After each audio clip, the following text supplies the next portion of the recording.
kekuatan di jiwa. Itu lagi. Tahu kan? Atau bikin itu lah. Lama itu. Oke.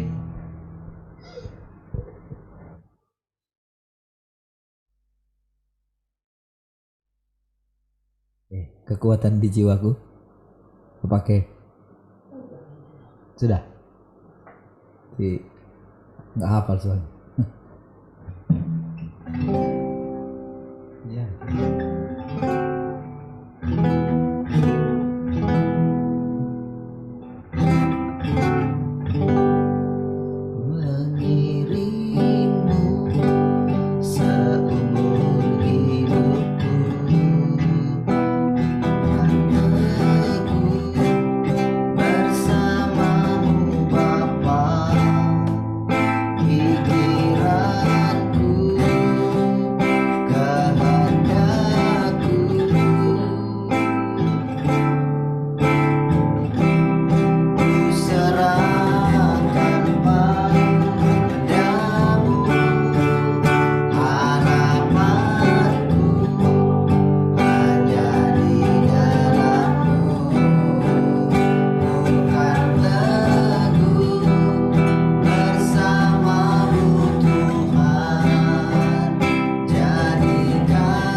merasakan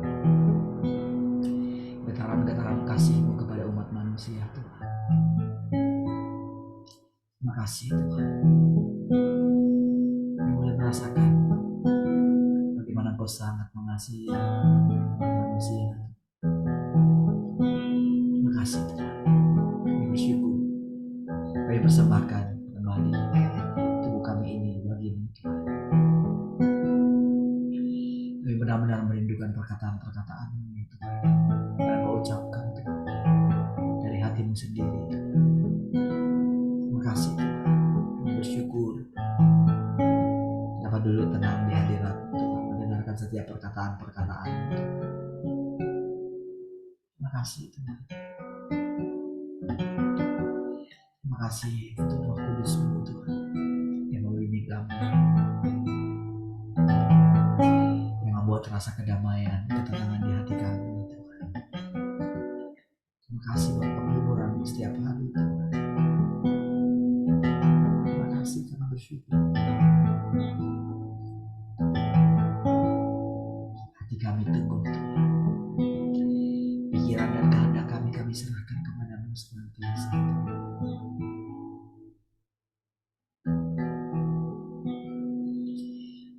Mengiringmu seumur hidupku, masuk dalam rencana-Mu Bapa. Pikiranku, kehendakku, ku serahkan padamu. Harapanku hanya di dalam-Mu. Ku kan bersama-Mu, Tuhan. Jadikan ku kehendak untuk memuliakan-Mu. Katakan mengiringmu seumur hidupku.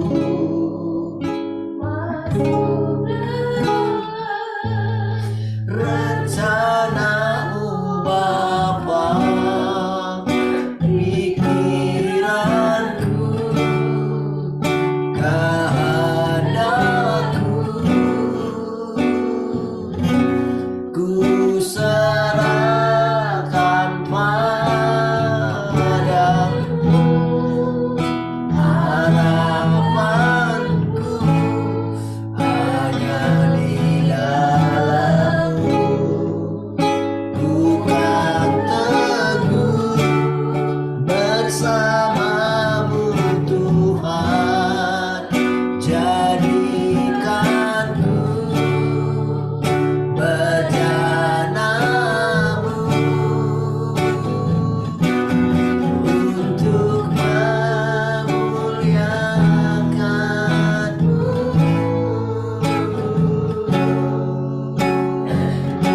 Untuk memuliakan-Mu.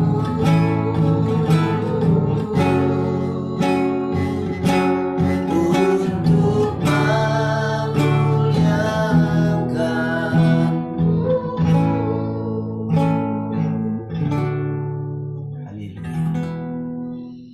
Pujilah Tuhan. Mari semua yang mengasihi Tuhan sama-sama katakan.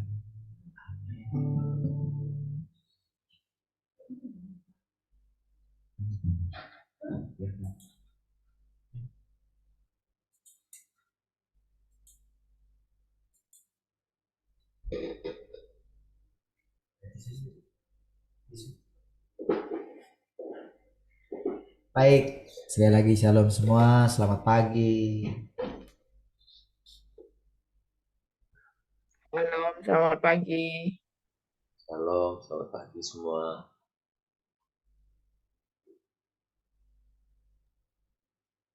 Halo, selamat pagi.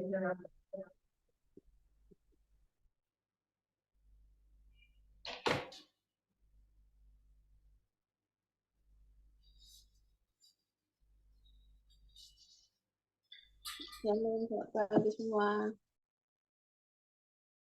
Shalom, selamat pagi semua. Shalom, selamat pagi semua.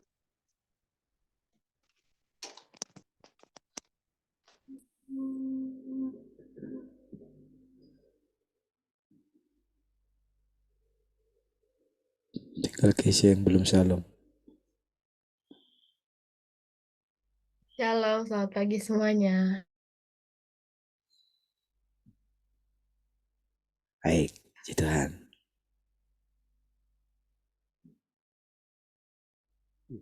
Ke 13-nya.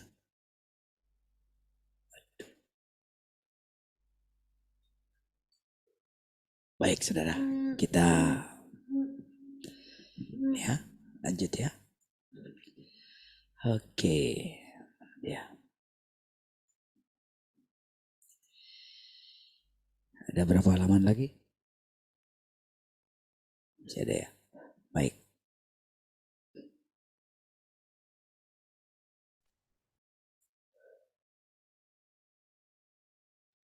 Oke. Kita mulai. Ketika manusia menyerahkan hatinya yang tulus kepada Tuhan, mereka akan mulai masuk ke dalam pengalaman hidup. Oke. Perhatikan ya. Pengalaman hidup ini penting ya. Pengalaman hidup inilah sebetulnya yang membuat kita itu bisa mengetahui bagaimana caranya Tuhan itu menjalankan hidupnya gitu. Selama kita kan nggak tahu berapa lama, miliaran tahun mungkin kan. Kalau kita mau ukur secara tahun manusia. Sementara saudara,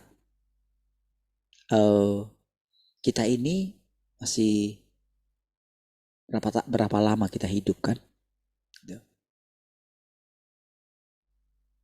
Walaupun sebetulnya saudara, kehidupan manusia itu terus berlanjut gitu.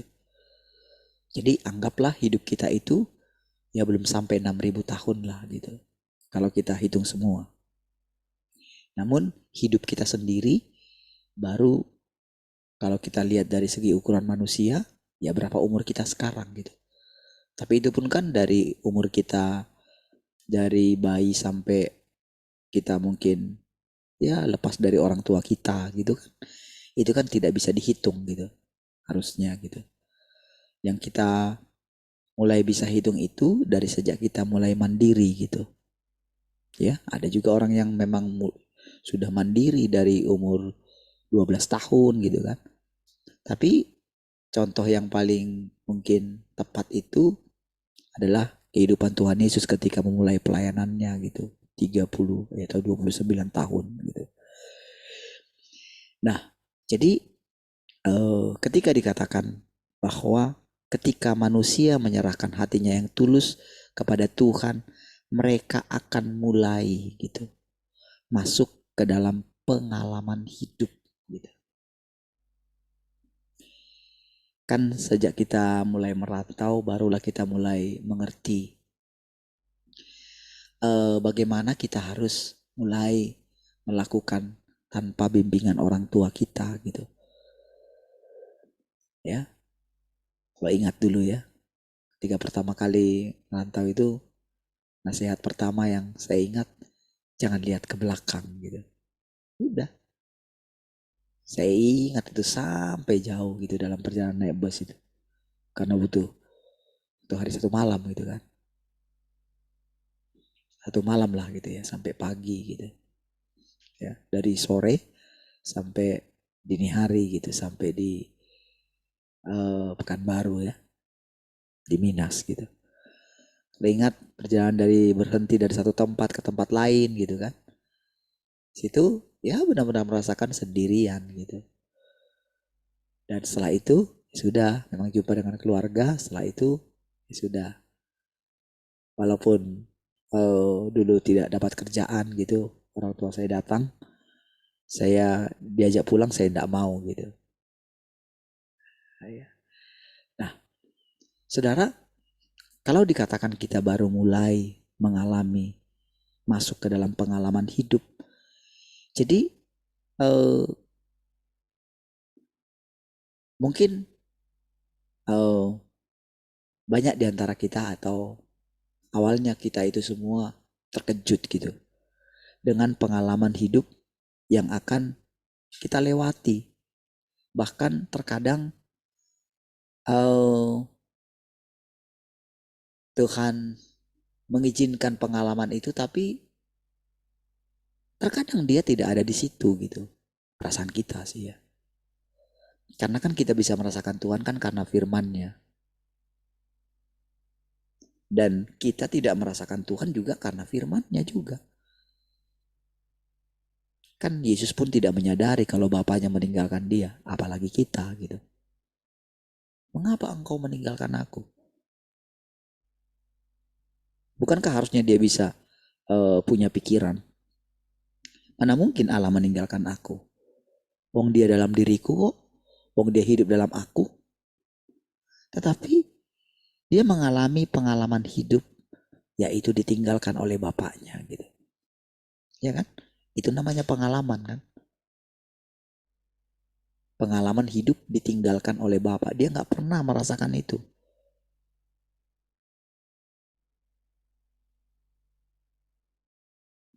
Ketika dia harus bergumul antara kehendak dia dan kehendak Bapaknya gitu. Kan dia bergumul itu kan.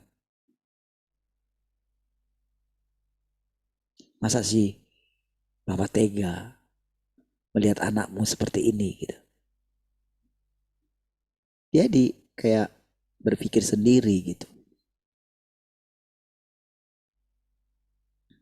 Ya memang Bapa ada di dalam dia gitu. Tuhan itu sendiri, dia adalah Tuhan itu sendiri. Tapi firman juga mengatakan bahwa dia punya kehendaknya sendiri. Dia serahkan kehendaknya sendiri. Kita harus bisa menyelaraskan pikiran kita dengan apa yang dikatakan oleh Tuhan gitu. Apa yang dirasakan dia pada waktu itu. Karena kita ini manusia. Jadi kalau boleh dikatakan gitu ya, dalam hal ini yang sangat penting adalah Tuhan yang menjadi manusia gitu bagi kita. Karena kita ini manusia. Karena firman-Nya bilang manusia adalah manusia, Tuhan adalah Tuhan. Jadi untuk sementara waktu itu yang kita butuhkan, bahkan kita butuhkan saat ini adalah Allah yang menjadi manusia gitu. Yang berinkarnasi gitu. Bukan Allah itu sendiri. Jadi kita harus kesampingkan dulu sementara ini Allah yang di sorga. Dalam hal itu ya. Untuk kita boleh mengalami pengalaman hidupnya Tuhan Yesus itu gitu.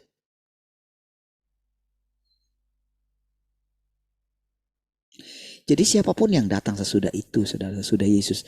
Jadi kalau dikatakan tentang kedatangan Tuhan yang kedua kali gitu, itu memang mesti sama.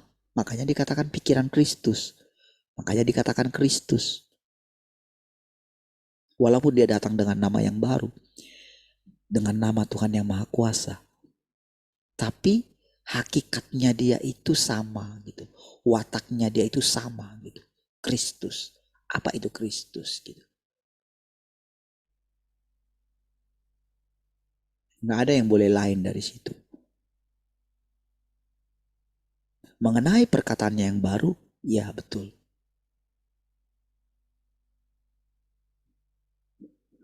Tetapi esensinya tetap satu. Kristus. Jadi kalau dikatakan Kristus, itu adalah Tuhan yang di bumi gitu. Atau Tuhan yang berinkarnasi gitu. Jadi dalam hal itu kita bisa diizinkan untuk membedakan sebentar gitu. Ingat ya, membedakan sesaat gitu. Karena dari saat kita membedakan sesaat itulah kita bisa memperoleh pengalaman hidup. Kita boleh merasakan perasaan Tuhan Yesus pada waktu itu gitu. Ketika dia benar-benar harus mandiri gitu.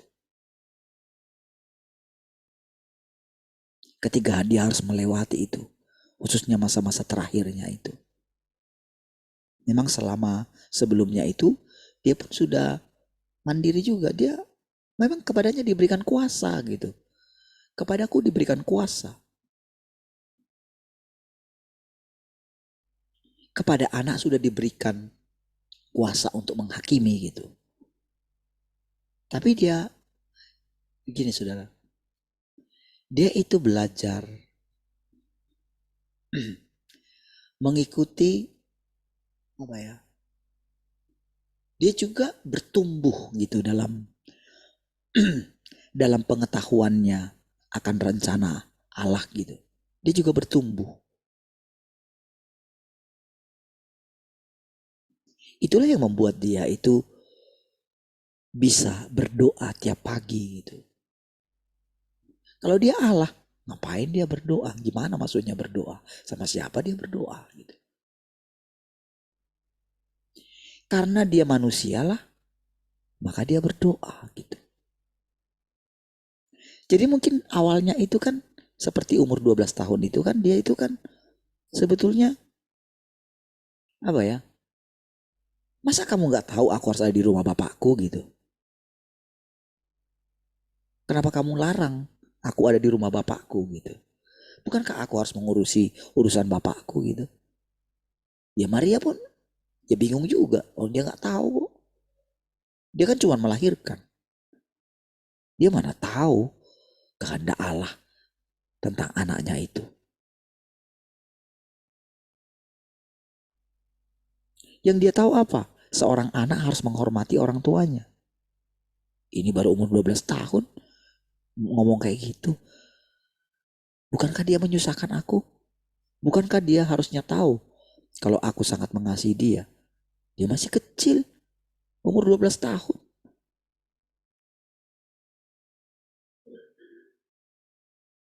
Kalau dia mau bilang, ya kan wajarnya juga. Kalau dia mau meninggalkan aku, dia mau merantau, ya setelah itulah gitu. 17 tahun mungkin, 18 tahun mungkin. Di situ kan sudah berseberangan pikiran itu. Antara pikiran Yesus dengan pikiran Maria gitu.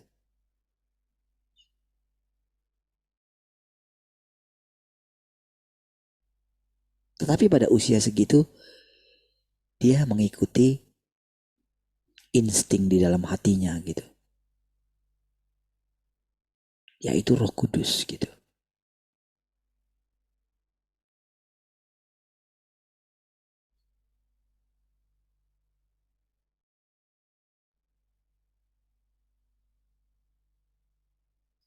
Jadi saudara bisa melihat perbedaan antara firman-Nya Tuhan yang di sorga dengan firman-Nya Tuhan yang di bumi gitu. Saudara bisa melihat perbedaan itu gitu. Kan di situ dikatakan Roh Kudus membimbing dia. Oke? Lalu ketika dia mengatakan ketika dia mau naik kan dia bilang yang kamu akan menerima Roh Kudus yang diutus oleh Bapa dalam namaku. Itu firmannya dia atau perkataannya dia. Tetapi Tuhan yang di sorga itu sudah mengikatkan dirinya dengan pilihannya ini gitu. Itu satu pengalaman bagi Allah itu sendiri, saudara.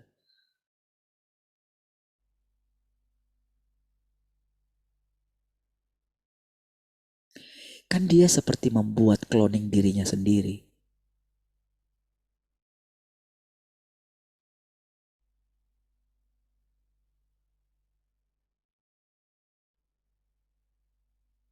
Mengenai anaknya itu. Kan firman-Nya berkata Allah Tuhan yang berinkarnasi, Tuhan menjadi manusia. Berarti ketika dia berfirman itu, keberadaan diri Allah, kan dia terikat dengan firman-Nya, dengan perkataannya sendiri. Apa yang dikatakannya itu pasti dialaminya sendiri gitu. Kalau enggak, untuk apa dia berfirman? Kalau enggak, dia main-main aja dalam hidup ini.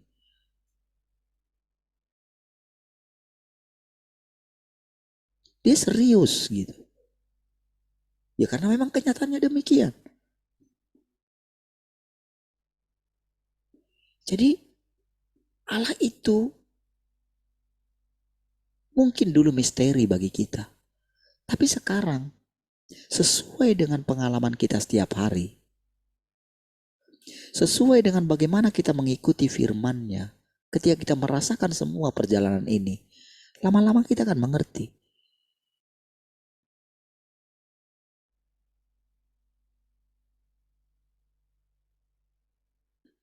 Kan kalau kita anak gitu, kalau benar segala sesuatu miliknya Allah adalah milik kita. Tetapi kenapa pada kenyataannya segala sesuatu itu tidak menjadi milik kita? Kan harusnya kan itu pertanyaan bagi kita. Harusnya kita berpikir gitu. Kenapa kita harus melewati kesusahan-kesusahan ini? Gitu. Kenapa kita harus mengalami penderitaan gitu?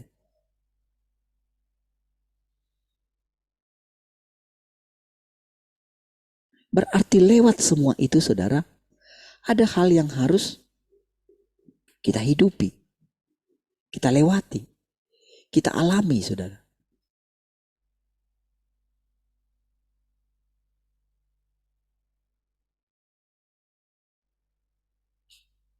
Jadi saudara, pengalamannya Tuhan Yesus itu saudara,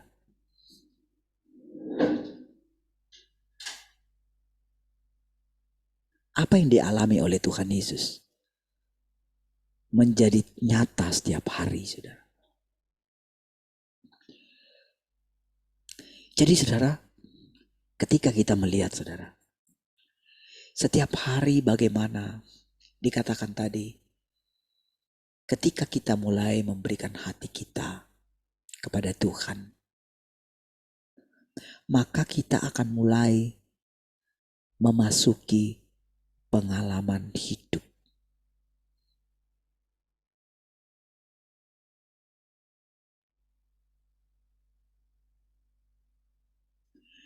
Saudara, kita bisa pinjam saudara pengalaman-pengalaman mereka seperti saya katakan tadi saudara.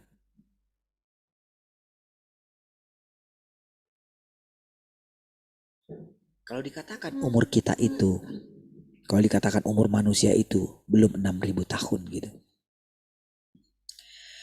Itu artinya kita langsung begini, pikiran kita langsung begini. Oh, anggap saja kehidupan dari Adam sampai sekarang berlanjut hidup kita. Makanya Yesus bisa bilang, sebelum Abraham ada, aku sudah ada. Wajar manusia pada waktu itu bilang, orang umurmu aja belum sampai 50 tahun gitu. Tapi dia berani berkata, Abraham bersuka cita melihat hariku. Tahukah saudara? Itu semua firman. Perkataan. Apa yang dikatakan dia harus dipertanggungjawabkan dia. Sama saudara, ketika saudara sering mendengarkan perkataan itu dari mulut saya. Apa yang saya katakan harus saya pertanggungjawabkan. Nggak bisa enggak. Makanya hati-hati dengan perkataanmu. Bukan berarti kalau hati-hati dengan perkataan, bukan berarti kita jadi takut untuk bicara. Melalui perkataan yang spontanlah kita melihat Tuhan yang nyata. Jadi kenapa Tuhan bilang seperti itu? Sebelum Abraham aku sudah ada.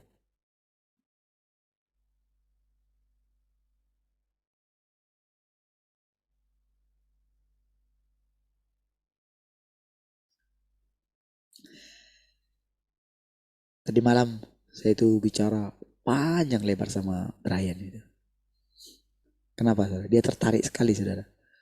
Dia kan suka lihat-lihat bagaimana misalnya ada skenario di balik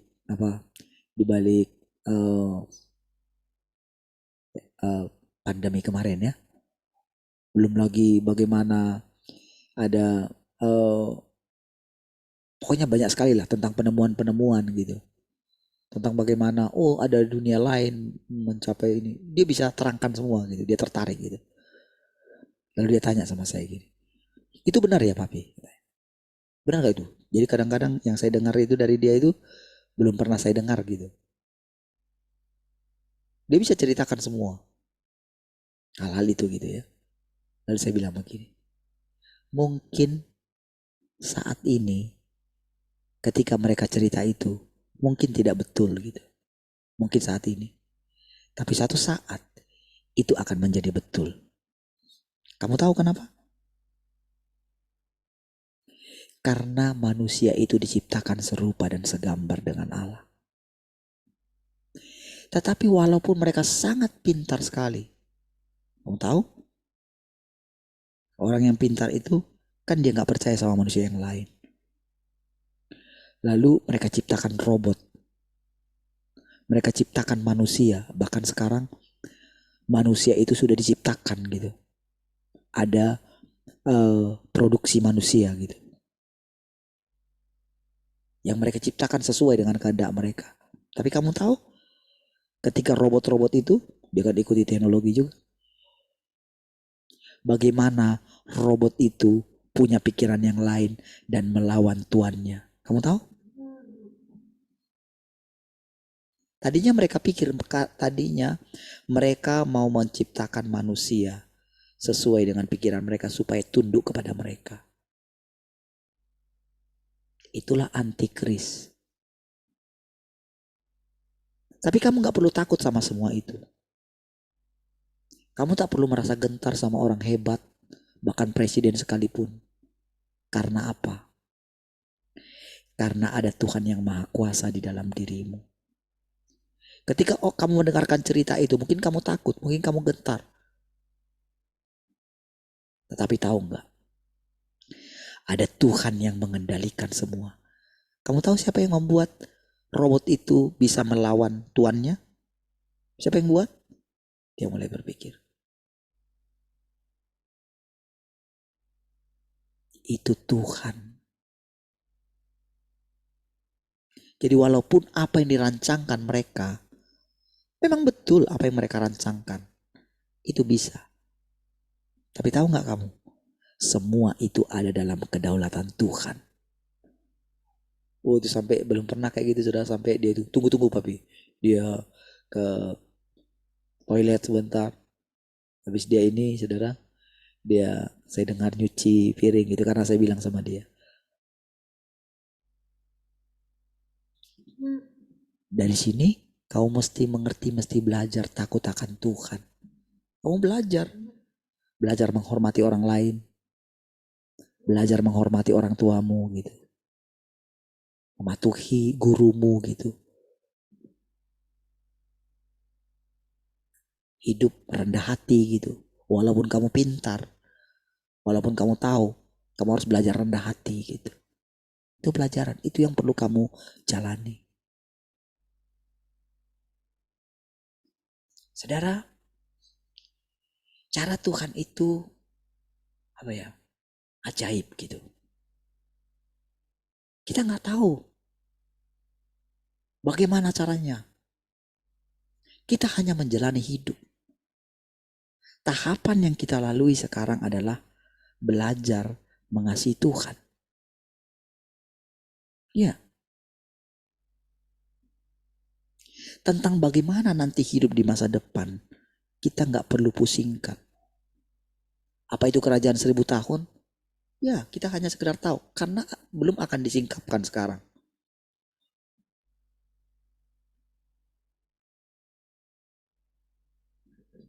Apakah kita akan memasukinya atau tidak?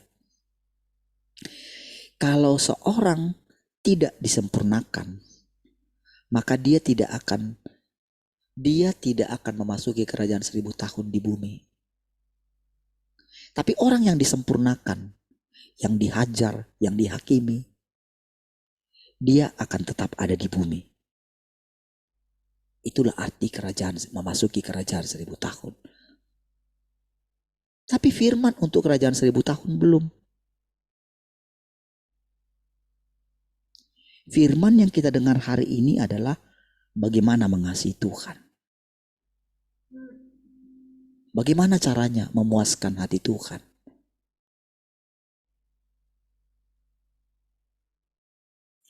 Jadi dengan melihat perjalanan hidup kita, ketika kita mulai memasuki fase pengalaman hidup, kita mesti banyak merenungkan kehidupan Tuhan kita gitu, ketika dia menjadi manusia. Kalau dikatakan saudara, Tuhan itu sudah menjadi manusia sekali lagi, tapi dia itu tidak lagi muncul di Israel, saudara. Karena gereja itu masih selalu mengikatkan dirinya dengan Israel gitu. Itu pekerjaan kemarin. Tuhan tidak turun, Tuhan yang kedua kali tidak turun di Israel, di Tiongkok, saudara. Kenapa di Tiongkok? Karena memang tempat itu tempat yang paling hina di seluruh muka bumi ini.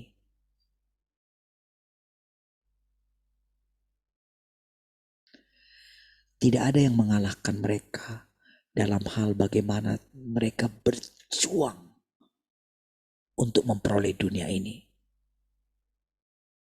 Mereka lakukan berbagai macam cara dari kebiasaan nenek moyang mereka. Sangat kuat.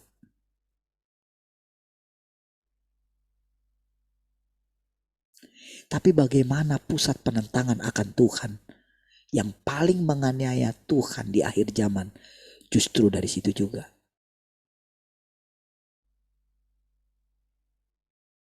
Tapi saudara, Tuhan memilih menjejakkan kakinya kedua kali, pertama kali di situ.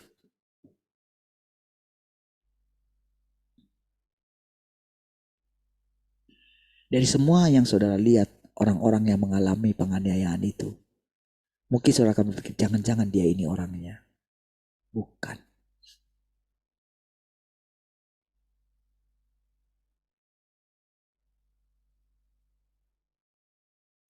Itu sangat misteri, saudara. Tapi melalui pengalaman hidup kita, dia itu seperti menunjukkan kepada kita, saudara. Kalau kita sedang mengalami fase itu, sedang mengalami semua yang dikatakan gitu. Kalau saudara lihat bagaimana bangsa kita sekarang seperti diinvasi oleh negara itu, nggak ada yang kebetulan. Nggak ada yang kebetulan. Seperti saya bilang, TW besar dengan TW kecil gitu. Iya, nggak ada yang kebetulan.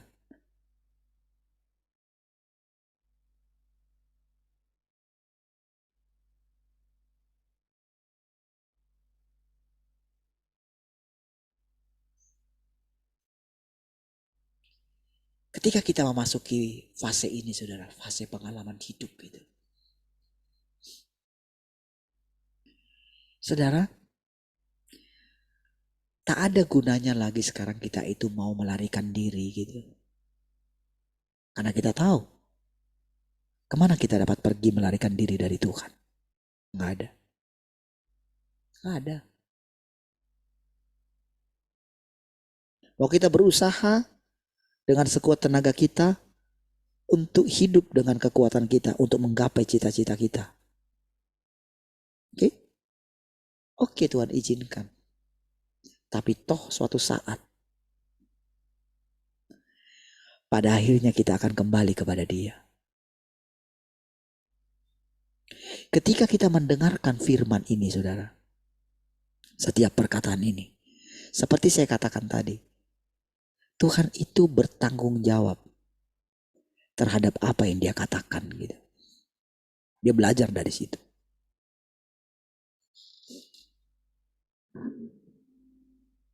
Makanya dia belajar memanage hatinya.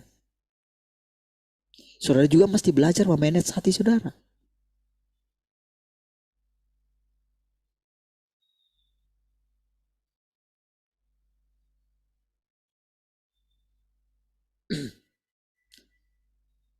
Matikan nah.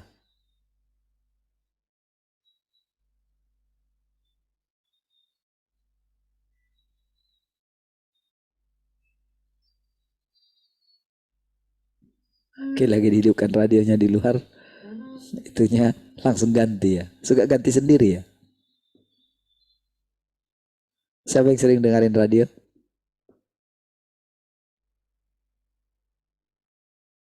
Matian, kalau dengerin radio sering ganti sendiri ya?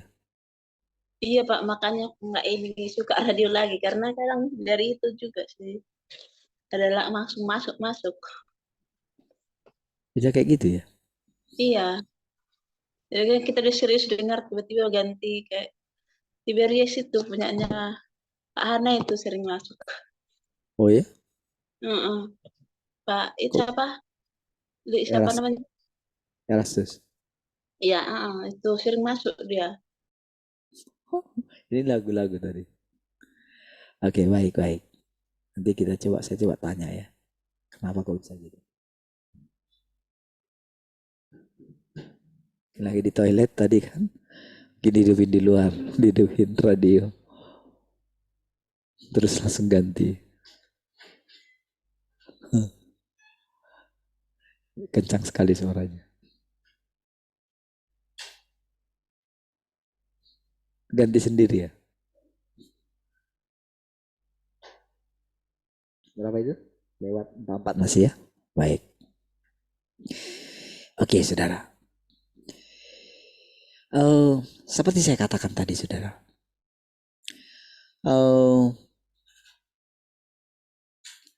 Ketika Tuhan mengucapkan sesuatu, maka apa yang diucapkan dia itu akan dia pertanggungjawabkan gitu. Makanya ketika dia mengatakan telah tiba saatnya Tuhan, sekarang permuliakanlah anakmu supaya anakmu mempermuliakan engkau. Kan tidak berapa lama setelah itu kan disitulah dia langsung ditangkap kan. Kan itu kan doa yang diucapkan oleh Tuhan itu. Kalau itu kan berarti kan itu didengarkan oleh murid-muridnya gitu.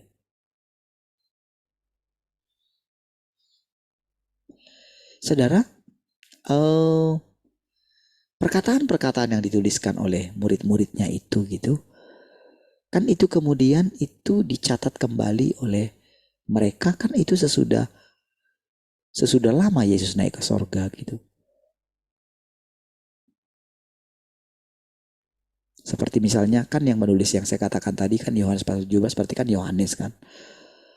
Dari mana dia tahu? Masa dia bisa ingat semua kata-kata itu sudah? Apakah Yesus dulu pernah ketika dia berdoa itu dituliskan gitu? Itu kan dia doa sendirian. Dan kalaupun misalnya itu dia berdoa di hadapan murid-muridnya, apakah mereka bisa ingat semua perkataan itu gitu? Detail. Kalau saudara baca Yohanes pasal 17 itu.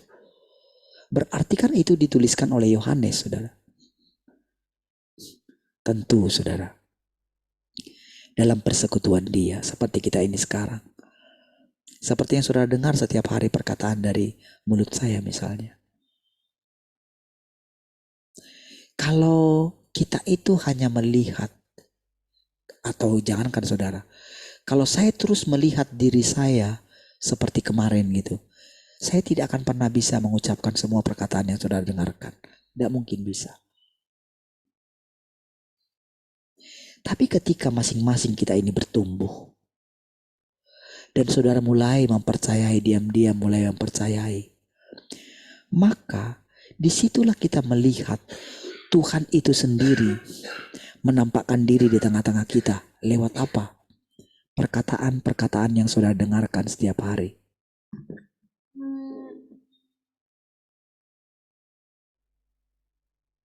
Dan Siapapun yang mendengarkan perkataan itu, termasuk saya sendiri gitu.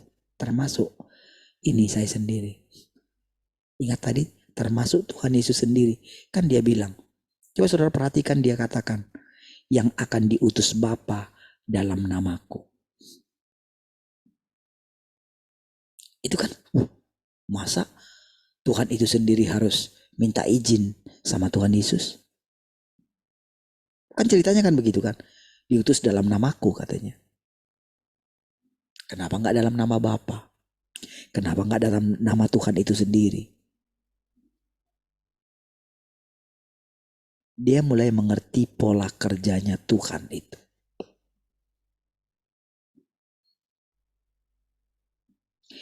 Makanya kemuliaan yang didapatkan oleh Bapa dari diri Yesus itu masih sebagian. Ada kemuliaan lain yang didapatkan oleh dia melalui hidup daripada Tuhan yang Maha Kuasa. Sama, ada kemuliaan lain yang didapatkan oleh Allah dari diri kita. Ketika kita memuaskan dia. Sekarang kita sudah mulai mengerti sedikit tentang kehendak Tuhan. Kita mulai mengenali sedikit pekerjaannya, puji Tuhan gitu. Tetapi dia terus akan melihat apakah kita itu terus mencari dia atau tidak gitu. Apakah kita tahan banting terhadap setiap firman-Nya? Sudah ngerti tahan banting? Ketika kita mendengarkan perkataan yang negatif bagi daging kita, apakah kita siap mendengarkannya? Apakah kita bisa melupakan sedikit tentang jati diri kita sebagai anak? Menempatkan diri kita sebagai hamba. Walaupun sebetulnya kita tahu kita anak. Bahkan kita ini dijadikan menjadi manifestasinya dia. Disinilah saudara kegagalan daripada banyak manusia atau hamba-hamba Tuhan yang kita kenal sekarang. Mereka menikmati pujian. Mereka tidak bersembunyi.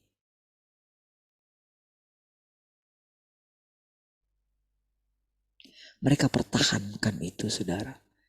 Itulah antikris, saudara. Itulah sebetulnya pengertian tentang antikristus. Jadi ketika kita mulai menyerahkan hati kita, disitulah sering kita mulai mengalami penderitaan yang tidak terpikirkan oleh kita gitu pada awalnya. Disitulah kita baru mulai mengerti tentang jalan yang akan kita lalui. Saudara, kalau kita itu mungkin tidak mengasihi Tuhan, tidak mulai memberikan hati kita kepada Tuhan, mungkin semua akan berjalan dengan baik. Lancar semua. Enak hidup kita. Ya.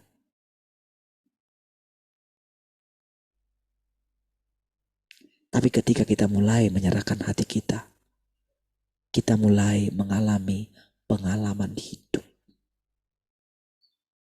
Kita dibenturkan. Kita dihina. Kerja kita tidak diperhitungkan.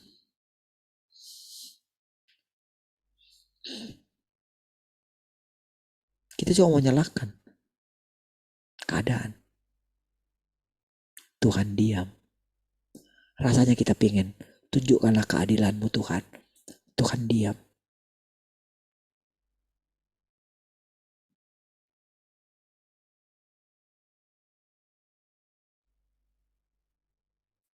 Kita mulai memasuki pengalaman hidup. Sekarang pertanyaannya, setelah mendengarkan perkataan ini, apakah engkau takut memberikan hatimu kepada Tuhan? Apakah engkau akan berkata, enggak benar ini? Bukankah harusnya kalau kita itu semakin dekat, kita semakin dekat dengan Tuhan, kita nggak akan mengalami semua penderitaan itu. Menurut kita itu benar, tapi kita hanya memikirkan apa yang dipikirkan oleh manusia, tidak memikirkan apa yang dipikirkan oleh Allah. Sering sekali kita mau melihat jawaban doa kita. Kita tidak tahu kalau itu kehendak kita. Aku kan sebagai anak, kita klaim terus.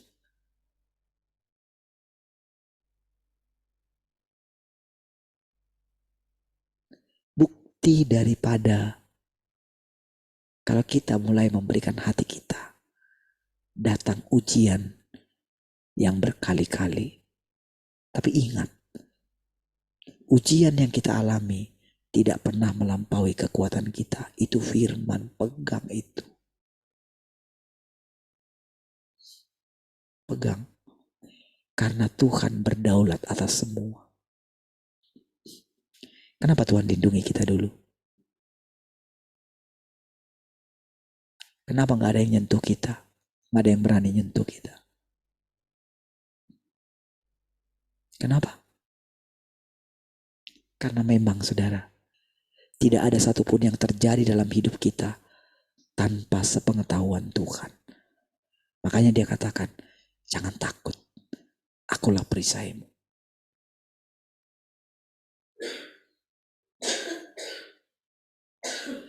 Jadi ketika kita terus belajar mengasihi Tuhan, kita melihat keadaan yang tidak baik mungkin. Pandanglah Tuhan. Gitu. Kita hanya bisa berkata memohon, kalau boleh Tuhan, lalukanlah cawan ini. Tapi jangan kehendakku yang jadi. Tapi gak dikit-dikit ya. Apa yang kita alami sedikit, tolong Tuhan, lalukanlah cawan ini. Gak begitu. Semakin kita mengenal Tuhan, ketika kita tidak tahu apa yang menjadi kehendak Tuhan dalam hidup kita, kita mesti berani terus berjalan. Karena kita tahu Tuhan pasti akan membimbing kita. Ya, saudara mesti berani mempercayai Tuhan. Tuhan itu nyata. Dia tahu apa yang akan dia lakukan. Nggak perlu kita atur dia.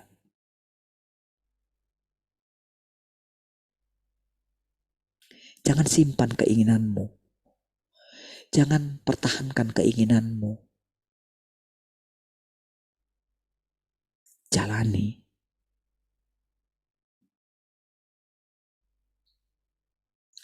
Memang kita harus saling menanggung satu dengan yang lain. Itu kehidupan yang benar. Itu pesan Tuhan. Ketika Tuhan mau meninggalkan murid-muridnya, kamu harus saling mengasihi.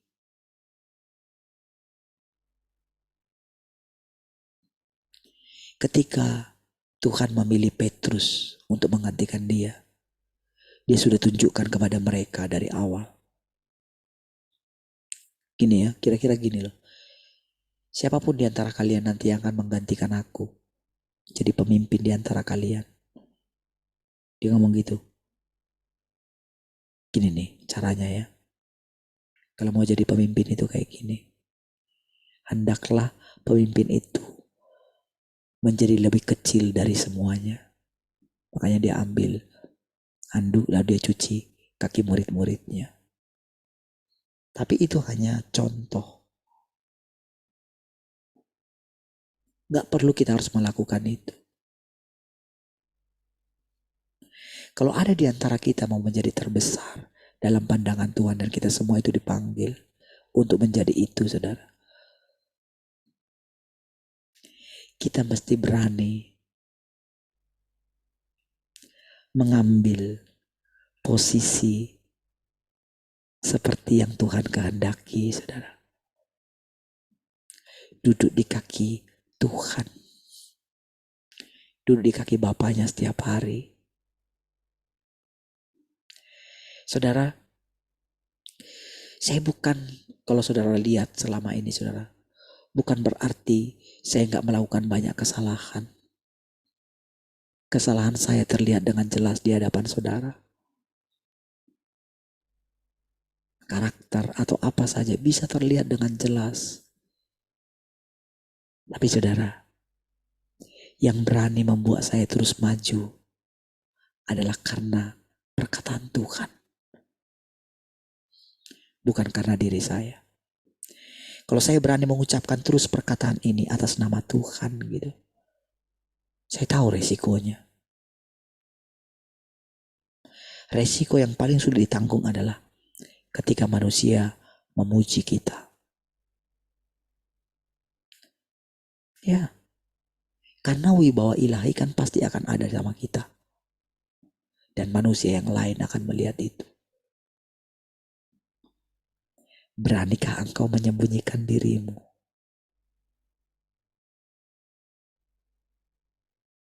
Ya, itu satu godaan yang luar biasa, saudara. Tidak mudah orang melewatinya. Tidak mudah. Penderitaan mungkin orang bisa melewatinya. Ingat nabi yang muda itu? Wow, luar biasa. Dia ingat perkataan Tuhan di situ. Jangan kamu mau dikasih makan, jangan terima katanya. Tapi ketika dia ada di tengah perjalanan, kan dia pasti kan melambatkan keledainya kan. Dia ingat sedikit, wow, istirahat sebentar. Padahal Tuhan sudah bilang, jangan istirahat.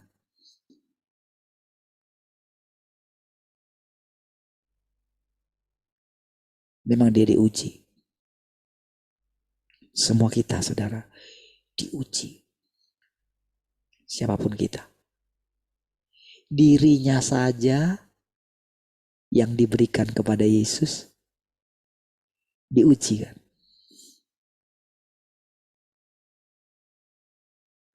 Siapa yang menguji Tuhan itu sendiri? Siapa? Yang menguji Yesus kita tahu, Tuhan itu sendiri. Tuhan yang di sorga. Ya kan? Lalu Tuhan yang di sorga itu siapa yang menguji? Dirinya sendiri kan. Dari mana? Dari apa yang dia katakan. Ya. Bukankah setiap yang dikatakan dia itu harus ditanggungnya? Iya kan? Saudara pikir ketika Tuhan melihat kita menderita, saudara pikir Tuhan tak tersiksa? Tersiksa. Apakah itu tak ada di memorinya? Kalau segala perasaan trauma itu bisa tinggal di sini, apalagi Tuhan. Ya, segar semua dalam ingatannya. Kita masih bisa dilupakan, kita masih bisa lupakan. Tapi suatu saat ketika kita sendiri, ketika pengalaman terjadi lagi, kita teringat. Makanya itu yang sering membuat kita itu takut kan. Khawatir akan hidup kita kan. Trauma akan kekurangan. Trauma dikejar-kejar hutang. Kan gitu kan? Sehingga kita memanage hidup kita gitu. Supaya tidak jatuh dalam hutang misalnya. Itu kan trauma kan? Tapi apakah itu benar? Kita akan mulai memasuki pengalaman hidup katanya gitu. Dibenturkan saudara. Makanya saudara ketika kita mengetahui keadaan ini, apakah kita bisa belajar dari situ? Ini loh hikmat kita tumbuh saudara. Oke, dengan mendengarkan perkataan ini, oh kita gak takut. Tuhan ada dalam kita, Tuhan bertanggung jawab. Yes. Tetapi yang lebih Tuhan mau adalah kita datang tiap hari berdoa kepada Dia. Apa yang kita doakan? Disitulah kita belajar tidak mendoakan kehendak kita, tapi kehendak Tuhan. Baru kita akan merasakan bahwa Tuhan dipuaskan atas segala tindakan kita. Mari kita berdoa, terlalu singkat, nanti malam kita lanjutin. Terima kasih Tuhan, bersyukur pagi hari ini. Terpujilah Engkau selama-lamanya yang terus membawa kami semakin mengenal Engkau. Terima kasih Tuhan, kami bersyukur kami melakukan segala yang kami lakukan hari ini. Haleluya, segala kemuliaan bagi Tuhan. Semua orang yang mengasihi Tuhan sama-sama katakan amin. Halo.